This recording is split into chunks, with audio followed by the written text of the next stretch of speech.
नमस्कार. Kitchen queens मध्ये तुम्हा सर्वांचं खूप खूप स्वागत. मनीषा, पावसाळा आलाय आणि पावसाळा आवडण्याची ना प्रत्येकाची वेगळी वेगळी कारणं असतात. कुणाला फिरायला आवडतं, कुणाला पावसात भिजायला आवडतं आणि जे अस्सल खवय्ये आहेत ना त्यांना पावसाळ्यात भजी खायला आवडतात. हो, खरं आहे. तुला माहितीये का अमृता, आपल्या इथे इतक्या वेगळ्या वेगळ्या प्रकारची भजी केली जातात ना, आणि खास तुमच्यासाठी आम्ही किचन क्वीन्स मध्ये भजी महोत्सव करतो आहोत. आणि अमृता आपल्याला खास असा पावसाळ्यात केला जाणारा भज्याचा प्रकार दाखवणार आहे. पण अमृता, जरा आपल्या स्टाईलनी सांगूयात का? हो नक्की. आजपर्यंत कधीच खाल्ली नसतील अशी तांदूळच्या भाजीची भजी लागतील एकदम भारी. बाहेर पाऊस पडतोय, चला भजी करायला घेऊयात मग घरच्या घरी. मनीषा, ही जी भजी आहे ती करण्यासाठी आपण बेसन पीठ वापरत नाहीये, तर इथं आपण वेगळ्या वेगळ्या डाळी वापरतोय. बरं. तर त्यासाठी आपल्याला काय करायचंय, 1 वाटी आपल्याला मुगाची डाळ घ्यायची आहे आणि बाकीच्या ज्या 2 डाळी घेतोय त्या आपण अर्धी अर्धी वाटी घेतोय. यात सगळ्यात इंटरेस्टिंग पदार्थ आहे तो म्हणजे चवळीची डाळ. बरं. ही युजली बाजारात भेटत नाही, ही घरी करावी लागते. चवळी जी आहे ती हलकीशी भिजवून त्याला बांधून ठेवतात, म्हणजे त्याच्यावरची सालं निघतात. बरं. आणि मग ही डाळ भरडली जाते. तुमच्याकडे जर ते भरडायचं मशीन असेल तर ठीक, नाही तर मिक्सरला हलकंसं फिरवलं तर ही चवळीची डाळ बनते. बर, चवळीची डाळ मी पण पहिल्यांदाच पाहताय अमृता. जनरली आपण चवळीच्या डाळीची ना आमटी करतो. हो, चवळीच्या डाळीची आमटी खूप छान लागते, उसळ खूप छान लागते. बरं. सहसा ही डाळ वापरली जात नाही, पण आम्ही सांगतोय म्हणून ही डाळ एकदा करून बघा. आणि त्याच्यानंतर अर्धा वाटी आपण घेतलेला आहे चना डाळ. बर. मनीषा, आपल्याला ह्या डाळींची छान एक पेस्ट करून घ्यायची आहे. आपण मिक्सरमध्ये ह्या डाळी वाटून घेऊया. बर. तर पहिला आपण, तुम्ही मिक्स जरी वाटलं तरी चालेल किंवा सेपरेट सेपरेट वाटून घेतलं तरी चालेल. 1 वाटी मूग डाळ आपण घेतलेली आहे. जितका कमी पाण्याचा वापर करता येईल तितका कमी पाण्याचा वापर करायचा आहे. त्यानंतर आपण टाकतोय अर्धा वाटी चवळीची डाळ. अमृता, चवळीची जी डाळ आहे ती भिजायला साधारण किती वेळ लागतो? साधारण 2 ते 3 तासात ही डाळ भिजते मनीषा. मूग डाळ जशी भिजते तशीच ही डाळ पटकन भिजते. बर. सगळ्या डाळी किमान 4 ते 5 तास आपण भिजवून घेतलेले आहेत. बर. हरभरा डाळच भिजायला थोडासा वेळ लागतो, बाकी दोन्ही डाळी पटकन भिजून जातात. आता वाटतानाच मनीषा ह्याच्यात आपल्याला साधारण 10 ते 15 पाकळ्या लसूण, 1 इंच आलं, तुम्ही जितपत तिखट खाता त्या अंदाजानुसार मिरची, इथे रंग छान यावा म्हणून आपण ओली लाल मिरची आणि हिरवी मिरची दोन्ही घेतोय. खूप सारा कढीपत्ता आणि कोथिंबीर. आपण कढीपत्ताही वाटणात घालतोय, त्याने एक छान टेस्ट येते. आणि 1 चमचा जिरं. हे सगळं आपल्याला छान वाटून घ्यायचं. हे छान आपण मिक्सरला वाटून घेतलंय, हे आपण काढून घेऊया. बर, एकदम पेस्ट करायची ना अमृता? हो, एकदम पेस्ट म्हणजे फाईन पेस्ट नाही होत, कारण की या डाळी आहेत ना मनीषा. हो, थोडीशी बरड हो, राहते. हो. पण अमृता, मी ना ही जी तांदूळ जिऱ्याची, तुम्ही तांदूळ सा म्हणता, कोणी तांदूळ जा म्हणतं, आम्ही तांदूळ जिरा म्हणतो, तर ही जी तांदूळ जिऱ्याची भजी आहे ना, मी तर पहिल्यांदा खाणार आहे. हो, ऍक्च्युली मी आहे ना, माझ्या आईची एक मैत्रीण आहे, तिच्या घरी खाल्ली होती. ती खूपच छान लागली, म्हणजे म्हणून म्हटलं चला आज आपण आपल्या प्रेक्षकांना दाखवूयात काहीतरी वेगळा प्रकार. हो, आणि भजी महोत्सव चालू आहे म्हटल्याच्या नंतर अशी वेगळ्या वेगळ्या प्रकारची भजी ही तुम्हाला दाखवल्या गेलीच पाहिजे, ही आमची जबाबदारी आहे. हो, यात आपल्याला अगदी पाव चमचा हळद घालायची आहे.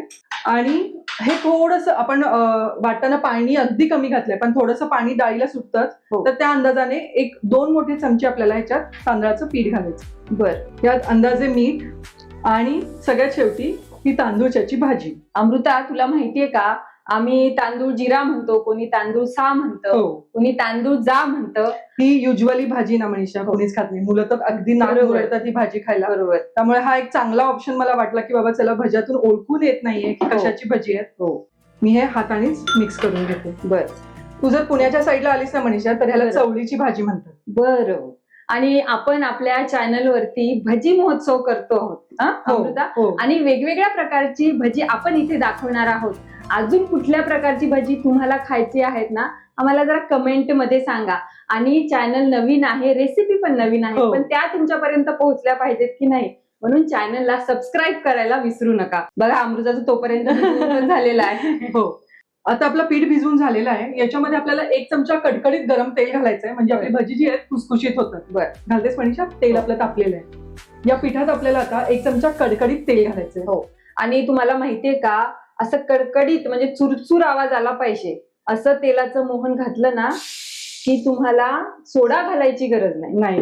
हे व्यवस्थित मिक्स करून घे. हो, आपलं मिश्रण जे आहे ते तयार झालंय. आता आपण ह्याची भजी काढून घेऊ. मनीषा, मी हातानेच करते. हो हो, आणि भजीनं हाताने पटपट टाकल्या जातात हो. अमृता. अशी तुम्हाला जो आकार हवाय गोल किंवा अशीच युजली आपण सोडतो तशी भजी सोडली पटापट तरी चालते. ही भजी खाल्ल्यानंतर कुणालाच ओळखता येणार नाही की ह्यात आपण तांदूळची भाजी वापरली आहे. पण अमृता मला काय वाटतं, जी चवळीची डाळ आपण ह्याच्यात वापरलेली आहे ना, त्याची टेस्ट ना थोडीशी वेगळी लागणार आहे. हो, चवळीची डाळच मेन इम्पॉर्टंट थिंग आहे मनीषा ह्यातला, जो या भज्याची टेस्ट छान वाढवतो. बरोबर आहे अमृता.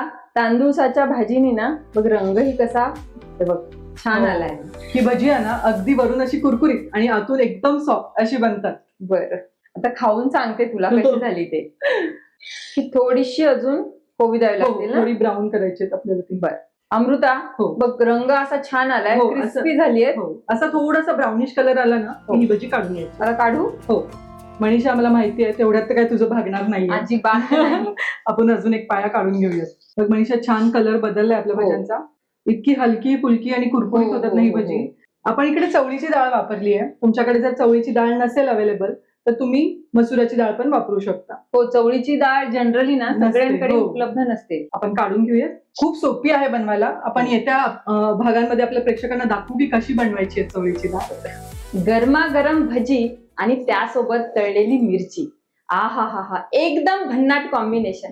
अशी तळलेली मिरची भजी सोबत खायला असली ना की मजा येते खायला. बघ मनीषा, आपली मस्त तांदूळच्या भाजीची भजी तयार आहे. आपण ती सर्व करूया. अमृता, कुरकुर आवाज येतोय.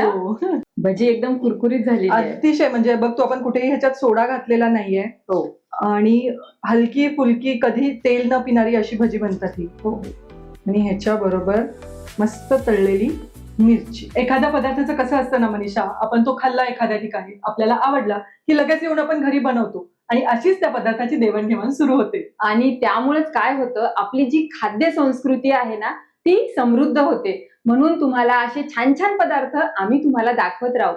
आणि हे पावसाळी भजी महोत्सव पाहायला विसरू नका. आणि त्याचबरोबर आमच्या चॅनलला लाईक, शेअर आणि सबस्क्राईब करायलाही विसरू नका. आणि त्यासाठी पाहत राहा किचन क्वीन्स.